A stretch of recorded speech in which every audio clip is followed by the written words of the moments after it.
Good morning, Roland. Charlie, morning. How was your yesterday? Yeah, it was wonderful. It was okay. Yeah. You did any new story? No. Okay. All right. You want to start? Yes, absolutely. Which paper? The Daily Graphic newspaper. Please go ahead. So the Daily Graphic newspaper has on the front page, Simbox fraud, state loses 3 million cedis monthly. IDD revenue reduces from 222 million cedis to 56 million cedis. That's on the front page of the Daily Graphic. It also has a story about the vetting of Supreme Court judges. It says capping number of judges at Supreme Court not needful. That's according to Justice Tokonu, and she said that during her vetting yesterday. Before she's one of three nominees. Yes, I mean she was a final nominee to take her turn at the vetting committee yesterday. And then there's also a story about the accreditation board to audit private university lecturers' qualifications. And that's on page 16 of the Daily Graphic. And then there's also another story of interest, which is about the fire that destroyed, the GRA offices. There's an update, and then the GRA is saying that... yes. Kwame Nkrumah. Yes. It used to be called Equip. Yes. So. The GRA says they did not cite any fire audit reports. The National Fire Service says in 2018, there was a fire audit of the same facility, and then it revealed that they didn't have fire alarms and other fire detectors, smoke detectors, etc. So they recommended that the facility installs those, but that wasn't done apparently. But the GRA is insisting that they didn't see this particular report. We'll go more into it when we read the story. But it doesn't click the GRA even that they need to have those installations. According to the Acting Commissioner General, they have those installations in place. Okay, yes. in the building. In the building. But it still got bent. Yes. They didn't get any alarms. It still got bent. And the back page of the Daily Graphic has a story. It says police grab 10 suspected robbers. And then there's a final story here which says EPA to strengthen air quality control. Let's just go to the main story of the GRA fire, page 20. And I'm sure many of you are interested in this story because we had the fire destroying the top floor of a GRA office, I think last 2 weeks, is it? And, there's been a lot of issues arising from this particular incident. The questions about fire preparedness for our public installations. There's also questions about safeguarding data or public information because there were concerns that some data of may have been lost as a result of because they were going to be in hard copy instead of electronically generated. And even if they were electronically generated, we know that the computers and all those other electronic installations also were destroyed in the fire. Well, these days it's easier for you to store your information somewhere backed up in the cloud somewhere. So we're told that they have a backup system. Unless maybe the GRA says and other quasi-government institutions say that they are now up to speed with latest trends when it comes to technology. I'll be surprised though. But not that they don't know. It's just that we know that they won't act on it. Well, usually they've assured us that they have activated their disaster response strategy to retrieve all these lost data. We're here. Yeah. So let me just quickly read, Roland, the first part of the story. It says the Ghana Revenue Authority has said it did not cite a fire audit report from the Ghana National Fire Service recommending the enhancement of the authority's fire systems to meet standards as at its head office before the building was gutted by fire. Is that the GRA's head office? Yes, the annex. Okay. So a little background about this particular fire audit. It was conducted in 2018. According to the PRO of the fire service, it says they carried out this particular audit, made the report available to the GRA. Among other things, they detected that the facility was not adequately prepared for fires, and so they recommended that they installed fire detectors and smoke detectors, etc. But according to the fire service, these were not done, and it could be a reason why the fire, destroyed as much property as it did during the fire. And apart from the Daily Graphic, let's do another newspaper, which is the Finder newspaper. It has a running story which says teachers strike illegal. Labour Commission orders them to call it off. That's on page 2 of a newspaper. It also has a story about the mineral haulers demanding 70 million CD debt from the Ghana Manganese Company. So they held a press conference yesterday where they made these known. And then there's also another story about industry players picketing to demand National Film Authority Board. And on page 12 of the newspaper, it says Talo troubles shake investor trust and raise prospect of sale. And Roland, this teacher strike issue doesn't appear to be going away anytime soon. Yeah, no, not anytime soon. Yesterday, we reported in the news that the National Labour Commission, and this morning also we reiterated that, says the strike was illegal. It was unprocedural, so to speak. So we're also getting some headlines in one of the newspapers claiming that the GES, through its chairperson or chairman, a former also director general of the GES himself, saying the strike was illegal. Subsequently, they will sack the teachers. The striking teachers. Yeah, I don't know whether some of this content of communication or language bodes well for negotiations, knowing that the teachers are a bulk of workers en masse who could also cause trouble subsequently if they decide to stand on their ground. And for those in authority, it's also important that you have a certain posture that seems to be not only empathetic, accommodating, or exactly. But I think that sometimes if you look at or you observe the commentary that has come from top officials regarding the strike that has been declared by the striking unions, it's just not been palatable. Yeah, I am wondering how they are going to be sacking 500,000 plus teachers. But then the teachers maintain that their strike is, backed by several attempts to get the Labour Commission to get the fair wages, to get the GES to sit to resolve their issues, and all those have failed, and so they had no other option than to embark on this action. So they are questioning the fair wages and then the National Labour Commission's posturing about this strike being illegal. They say, if this strike is illegal, is it legal to owe teachers as much as you owe them and not pay them and think that is okay? So on the news on Joy FM, we heard from one of the groups, the Coalition of Concerned Teachers. They say they are bent on sticking to. If you listen to the ministry and the GE, they seem to have this argument that en masse, they had about 120,000 teachers who were owed, but they've cleared, I think, about 3/4 of them, and just left with just 30,000 and a little excess. Now, that's a good argument to make, but for a union that wants to make sure that it continues living and growing, they will have the solidarity, and that's what they've had. So they've had the extra 90,000 joining the 30,000 to make sure that the claims are made. Wow. Then that story is also on the front page of a Ghanaian Observer newspaper, but their angle is teachers' strike is sabotage, according to government. It's on page 10 of the paper. Also on the front page of a Ghanaian Observer, NDC fights EC over new voters register. And of course, Roland, yesterday during that IPAC meeting, some of the parties stormed out of the meeting, in protest of what the EC was doing, showing to them new biometric devices and, the voters register, how they're going to deploy them in the elections. The parties are of the view that there was not a prior communication to them about what this new device and register and softwares are to do before they went into the IPAC meeting.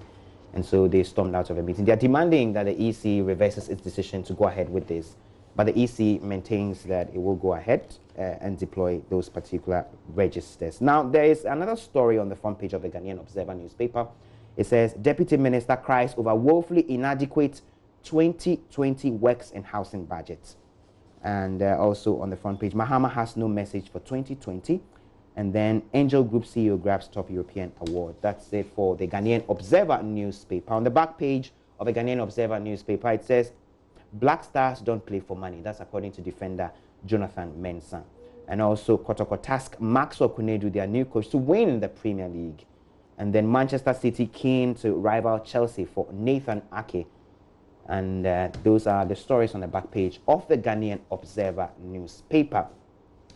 Let's now do the Daily Dispatch. The Daily Dispatch newspaper on its front page says, Arthur Kennedy on the 2020 presidential elections. It says, in politics, 1 year is a long time. But you see the rest of the story on the back page of the paper. It also has another story which says over 40% have not decided on their 2020 choice. Read full Afrobarometer report on pages 3, 8, and 9 of the paper. And then there's also a story about Yendi being a strategic area for CRM rollouts. That's according to the National Petroleum Authority. He's been assuring chiefs of the area. And illegal mining, AngloGold, Newmont Ghana, and 5 other mining companies dragged to court. Page 11 of the Daily Dispatch newspaper has that particular story. Let's just look at the back page of the Daily Dispatch newspaper. It says, okay, that's the story of Arthur Kennedy. You can grab a paper and you could read. And also has the Afrobarometer report, the latest, which says a number of Ghanaians are undecided about who to vote for during the 2020 elections. Let's just get one of the major stories in the middle page of the Daily Dispatch newspaper. Rawlings angry over Raiders June 4 accounts, and we know that tomorrow we are premiering this particular documentary, Crimes That Shook the Nation, and this edition is a Revolution, Scars of the Revolution. It's premiering tomorrow on Joy FM at 8 p.m. Also on our sister stations, Love FM, Asempa FM, or Adom FM, Adom TV, and we are already having reactions to yesterday, Roland. We heard from on Joy. What time would it be? At 8 p.m. 8 p.m. Yes. In the evening. In the evening. Okay. Yes. And we'll also simulcast across the platforms and also be online on YouTube and also on our Facebook page. And so that will be it for the Daily Dispatch newspaper. Let's now do the Daily Statesman newspaper. The front page of the Daily Statesman newspaper says Samira graces launch of Maiden World Shea Expo. That's on page 6 of the newspaper. And then there's an interesting one here which says, you calling who corrupt? NPP says Mahama is better off not talking about corruption. That's on page 2 of a newspaper. Then the Daily Statesman newspaper also has a story about the GRA, which says GRA suspects arson in December 1 fire at Circle. They are not ruling out arson in the December 1 fire that destroyed. Arson means that it was deliberate. Yes, I mean deliberate. Somebody wanted to circumvent some process. Possibly and hide some evidence, according to the conspiracies that. But the GRA says that all the evidence is intact. They have backup systems and disaster management and disaster. I'm going by your word. Yeah, so that is also in the Daily Statesman newspaper. But Ghana officials. Let's just see quickly on the page 2 of the Statesman newspaper, NPP saying that Mahama is better off not talking about corruption at all. Let's just find that for you briefly, pages 2. Okay.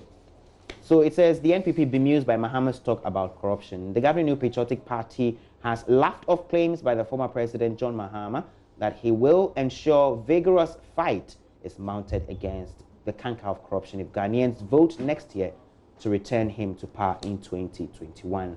Now, they are quoting the Deputy General Secretary of the party, Obri Boahin, and he says that the 2020 presidential candidates of the NDC, quote, cannot make any sense of any discerning Ghanaian. In fact, this claim by Mahama, as well as other claims that President Akufo-Addo has lost corruption war, only betrays him. And so, yeah, the NPP making a claim that the NDC does not have a moral ground to speak to them about fighting corruption, etc. And let's just take some more stories from the sports page of a Daily Statesman newspaper. It says Asante Kotoko bring back Kunedu to take Zachariason's place. And then Freddie Ljungberg is working game by game at the Gunners. That's Arsenal's new coach. He's won his first game. And the Arsenal fans are already buoyed and saying there's a new era, etc. We hope to see how this turns out. We hope it doesn't end up in tears. But he was an assistant. Yeah, but to the one who was sacked. Unai Emery. But you get a sense that... Are you an Arsenal fan? Because no, absolutely no. I'm a Barcelona fan. But in England, you don't like any team there? Not really. I tend to gravitate towards... Manchester City, the best team in the league. The Manchester... Oh, okay. Yeah. But you're a Latter-day Saints person, so... Manchester City, do they have any pedigree? Well, now they do, I guess. There's a lot of money now. Yeah, so the final story here is Tokyo 2020, 3.1 million requests made for 2.3 million Paralympic tickets. Looks like all the tickets for the 2020 Tokyo Games are already sold out. Oversubscribed. Overbooked. Asamaba. Yeah, so those are the latest from this range of newspapers. Yeah. Let me quickly just go through mine. I have the Ghanaian Times has on the front page. Go back to classroom. NLC orders declares teachers strike illegal. Has an attached picture of the chairman for the NLC and the Kwabna Samoa. Down there we have don't cap appointment to the Supreme Court Justice Gertrude Tokonu. Nobody massacre the name. No, it's a very popular name within the annals of Ghana's legal profession. Ghana must diversify economy to achieve balanced growth, according to the World Bank. We say this. I remember we always talk about the Gabian economy. Hey. I don't say about it. You've never heard it before? No. Oh, during the campaign. President Akufo-Addo was always talking about it. Police grab 2 armed robbery gangs in Accra and in Sawam. We brought you that story on AM News this morning. Let's go to the Daily Guide.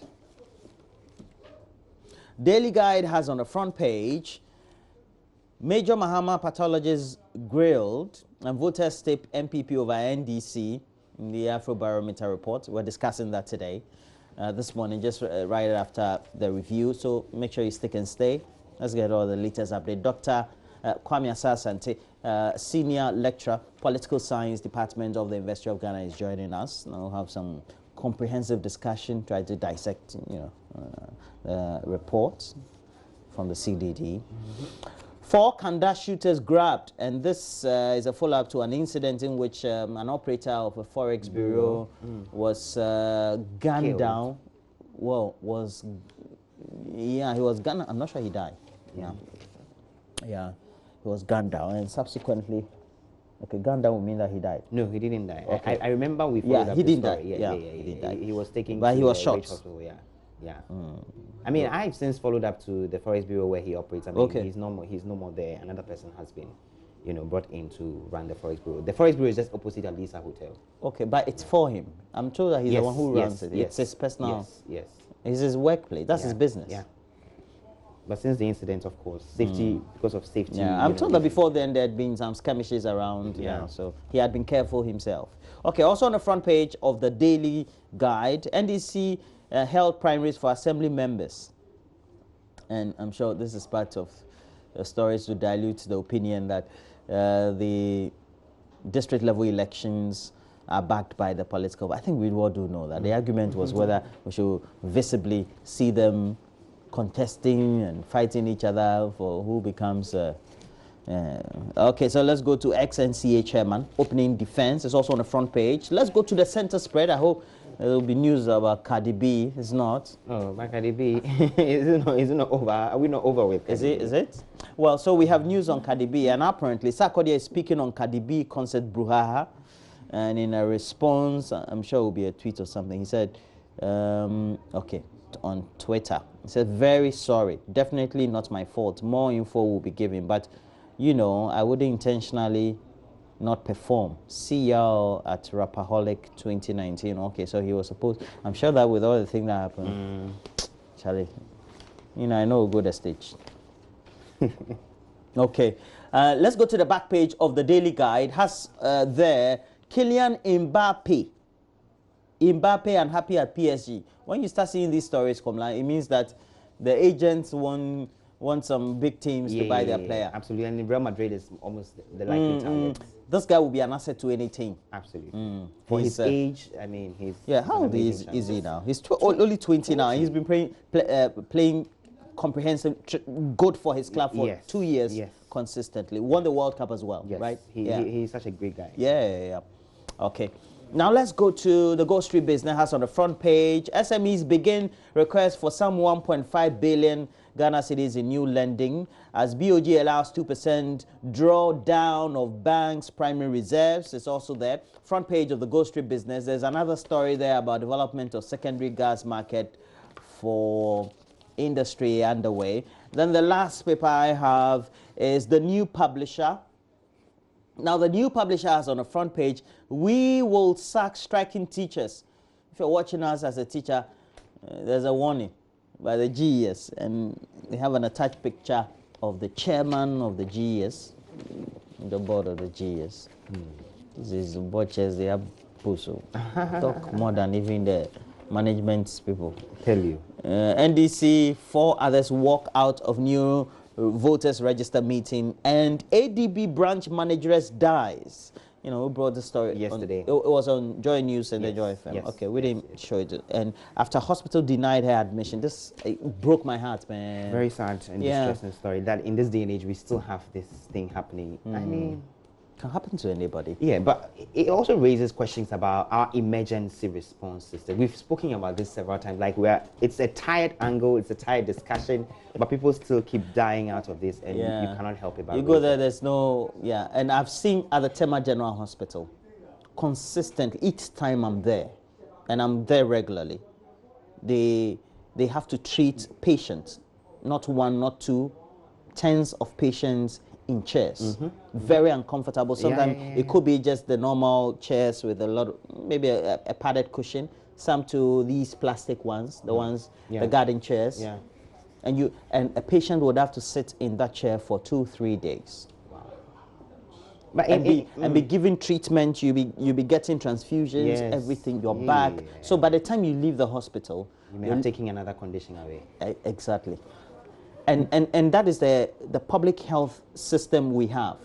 And nobody's talking about it. The media will talk about it 1, 2, 3, 4 times. But you know, the big men don't do anything about it. So. It was one of the issues that came up at the... And I'm not sure that the big men, they go to the general hospital to go for treatment. Of course not. Because, I mean, the last time I was there to have some tests done for me, it was terrible.